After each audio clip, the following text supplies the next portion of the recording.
Well, hello there, adventurer. Welcome back to another episode of Game On.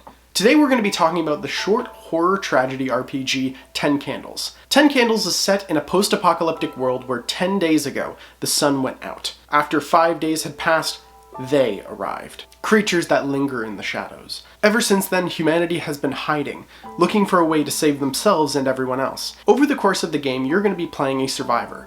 Someone who's trying to do a last-ditch effort to save the world, save their friends, or just create a little bit of hope for themselves. There's only one major rule to this game, and it's that at the very end, every character dies. Well, player characters. No player characters make it out of this game alive. That's just the long and the short of it. This is not going to be a happy ending for your characters. More often than not, it's going to be a sad one. But who knows what you're going to do with the rest of the world? You might just be able to save everyone. So, for a game of 10 Candles, you're going to need 10d6 plus 1d6 for every player you have at the table. You're going to need some pieces of paper, some pens and pencils, and a fireproof bowl, preferably made of metal. As the title suggests, you're also going to need 10 candles.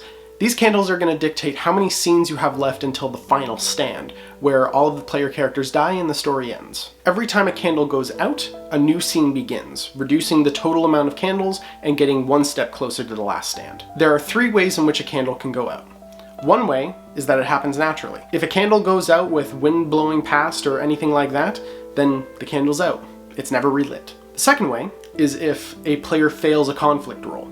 So, in their dice pool, if they roll and they get no successes, then it's an automatic fail, the candle goes out, and the next scene begins. The third option is if a player wants to take narrative control over the scene, they can willingly put the candle out as a way of progressing to the next scene. Your dice pool is dictated by how many candles are lit at the beginning of a scene.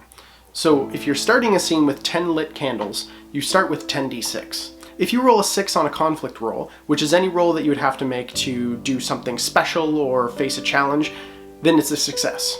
You win that challenge. If you roll any 1s on dice, remove those from your dice pool for the remainder of the scene.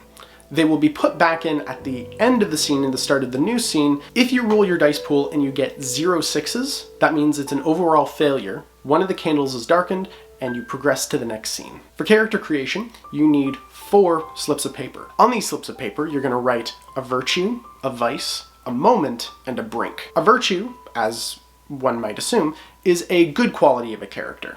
It could be something that creates overall more good than bad in the world. It could be that you're lucky, it could be that you're kind, it could be that you're comforting. This slip of paper you're going to give to the person on your right. That's right, character traits are determined by the people around you, not you. So you get to build the character based on what vices and virtues you receive at first. The next one is a vice. This is something that you would see as a bad quality in a person, something that creates more problems than generates benefits. Could be that they're greedy, it could be that they're selfish, it could be that they're power hungry. You write that down on the piece of paper and hand that piece of paper to the person on the left. The vices and virtues can be burned, literally burned, at the table and put into the metal bowl in the center of the table. Burning a vice or virtue results in you being able to re-roll all of the 1s in your dice pool. So if you rolled 8d6 and 3 came up 1s and you didn't want that to be the case, you are able to activate one of these, burn it, put it into the center bowl, and then re-roll those 3 dice. The next step is going to be defined by you, a moment.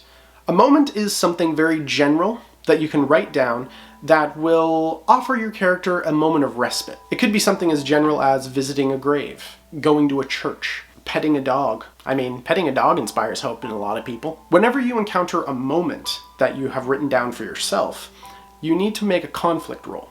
If you succeed, then you gain what is known as a hope die. A hope die is an additional d6 that you can keep with you. That hope die is able to succeed on 5s and 6s on every one of your rolls. However, if you ever lose hope, you lose that hope die. A brink is your last character trait and is the last thing given to you by someone else at the table. A brink is what you are willing to do to succeed and to win against these creatures.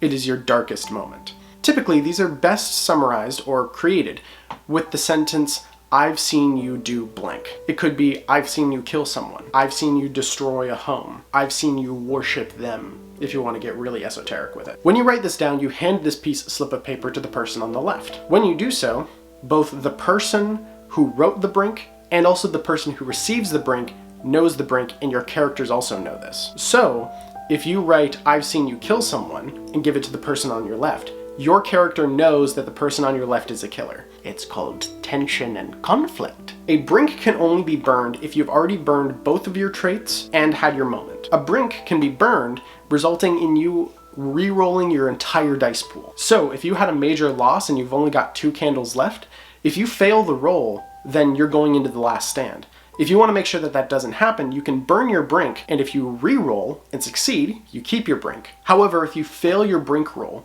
you darken a candle and hope is lost, which means that if you have any hope die, they're gone. The last thing to add to the game would be known as speaking truths. At the end of every scene, start with the GM and go around the table and speak one truth that is absolutely true of the scene you're about to enter into. Let's say, as you're starting a new scene, you enter into a bomb shelter. Going around the table, each person is able to speak one absolute truth about that scene.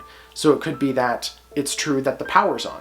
It's true that everyone inside is dead. The number of truths that the party speaks is dictated by the amount of lit candles at the table. So if you have 9 candles lit, speak 9 truths. If you have 3 candles lit, speak 3. The last thing to note about this game is that it's a heavy collaborative game.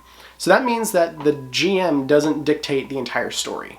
It's heavily influenced by all of the players. Keep that in mind while you're playing so everyone has a fair shot at full narration control some point during the game. I heavily suggest that you pick up a copy of this game and read all the modules at the back, because there are some real funny ones in there. There's one where you just play as dogs, because that's absolutely possible. It doesn't have to be a human character, it can be a dog, so why wouldn't you play that? If you enjoyed this video, make sure to like and subscribe. My name is Tyson Fraley, and you know what to do. Game on, my friends.